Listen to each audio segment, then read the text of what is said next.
Assalamualaikum warahmatullahi wabarakatuh. Salam bahagia, salam sejahtera, salam Putri Cempa, cerdas, cantik, mandiri, proaktif, dan agamis. Terima kasih sahabat Putri Cempa yang sudah subscribe, like, dan share-nya. Dan kami menunggu komen-komennya, kritikan, saran, usulan untuk selalu mendukung kami menyajikan tontonan yang edukatif. Sahabat Putri Cempa, jangan lupa ya teman-teman yang belum subscribe, subscribe dulu dong, minta dong subscribe-nya. Terima kasih. Saat ini kita masih di bulan suci Ramadan, bulan penuh berkah, penuh ampunan. Putri Cempa Manajemen menyampaikan selalu menjalankan ibadah puasa di bulan suci Ramadan ini dengan penuh kesungguhan dan keikhlasan. Mudah-mudahan puasa kita diterima Allah, amin, Allahumma amin. Sahabat Putri Cempa, hidup ini kalau tidak kita arahkan yang baik, pasti akan menjadi semrawut, amburadul. Jadi 24 jam dalam sehari semalam itu kadang-kadang tidak sengaja sudah kita lewati, ternyata dari pagi tiba-tiba sore lagi, dari pagi tiba-tiba sudah malam. Tanpa kita sadari kita hanya berjam-jam melakukan sesuatu yang tidak ada arahnya, tidak ada kejelasannya. Untuk apa?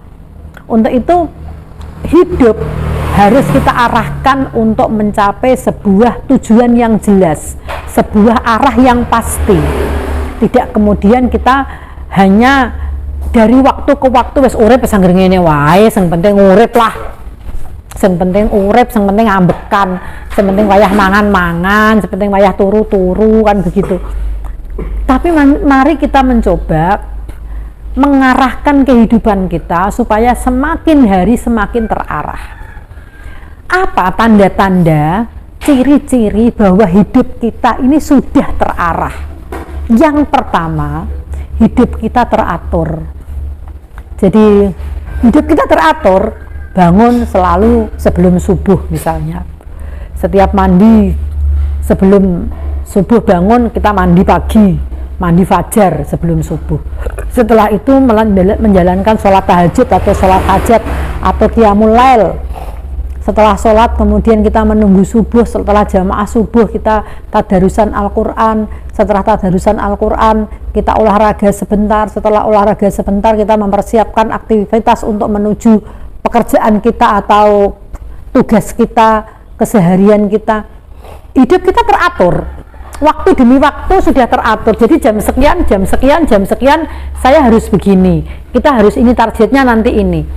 Kalau yang berjualan juga saya harus melayani pembeli untuk dengan baik, dengan sumringah, dengan sumeh, dengan sabar, kan begitu. Untuk para pegawai dan sebagainya, hidup yang teratur. Jadi hidup yang terarah itu hidup yang teratur. Dari mulai bangun tidur sampai menjelang tidur itu aktivitas kita jelas, targetnya jelas, arahnya jelas.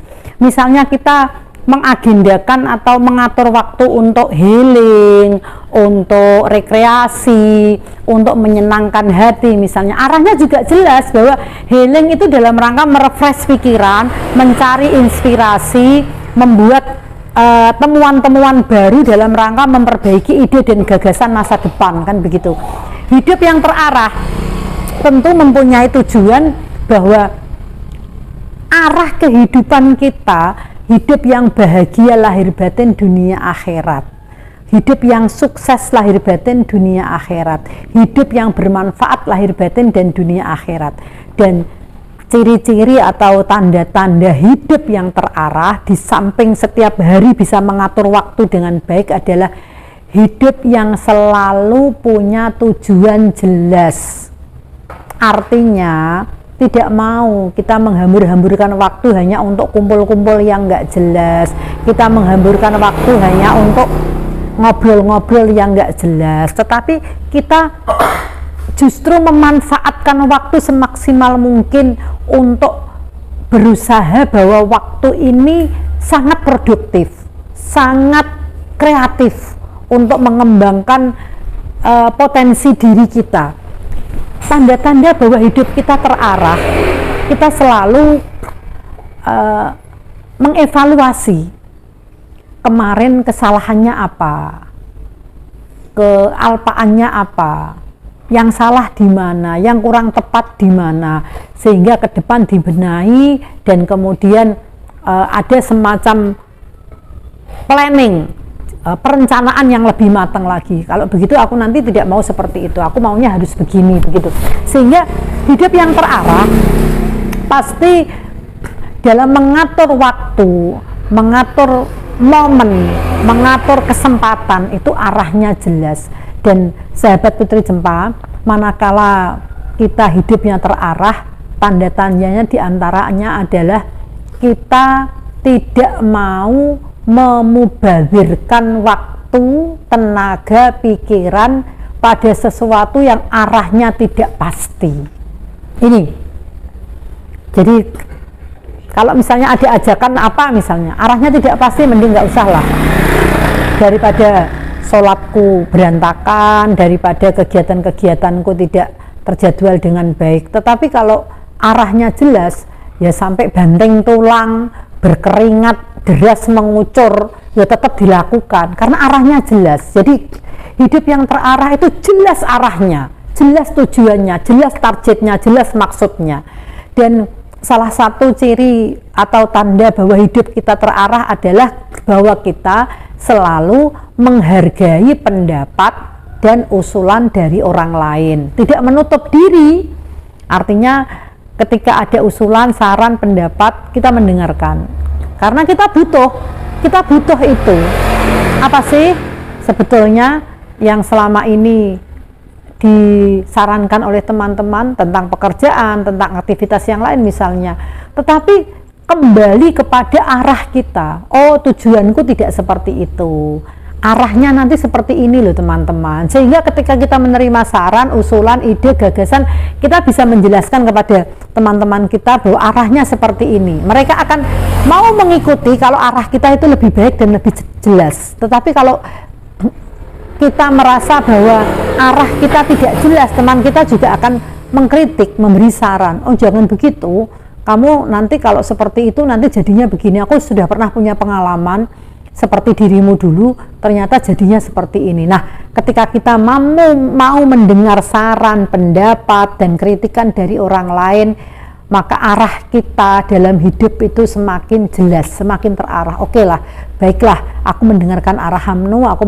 mendengarkan penjelasanmu, aku akan melakukan ini supaya semakin mengkerucut arahnya, semakin jelas tujuannya, kan begitu.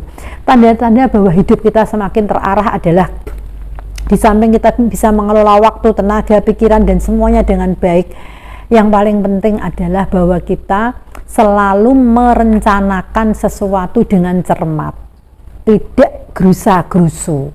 Jadi ada sebuah perencanaan, konsep, teori yang benar-benar didetailkan, dirumuskan, sehingga pada saat merealisasikan apa yang menjadi tujuan, harapan, dan arah dalam sebuah target yang ingin kita capai itu berdasarkan perencanaan yang matang. Tidak hanya yang penting jalan lah, yang penting ini bisa dilakukan dulu lah, enggak. Sehingga arah yang jelas itu perencanaannya matang, persiapannya matang, dan kemudian melibatkan konsultan kalau perlu. Semuanya disampaikan dalam sebuah dokumen yang nyata. Oke, nanti tahapannya ini, tahapannya ini, tahapannya ini. Kalau kamu memutuskan ini, konsekuensinya ABCD ini. Kalau memutuskan ini, konsekuensinya ABCD ini. Terus kemudian ditelaah mana yang membawa manfaat, mana membawa mudarat, arahnya jelas. Sehingga hidup kita dalam keseharian itu arahnya jelas, kemudian mendapatkan sebuah target yang dapat dicapai secara maksimal. Sahabat Putri Cempa, kalau hidup kita saat ini merasa belum terarah, mari kita evaluasi. Jangan banyak membuang waktu yang sia-sia, jangan banyak membuang kesempatan yang tidak bermanfaat. Sesuatu harus terarah, dan salah satu tanda-tanda bahwa hidup kita terarah adalah manajemen waktu. Itu yang paling penting. Manajemen tenaga, manajemen pikiran, manajemen untuk mencapai tujuan. Salam bahagia, salam sejahtera, salam Putri Cempa, cerdas, cantik, mandiri, proaktif, dan agamis. Assalamualaikum warahmatullahi wabarakatuh.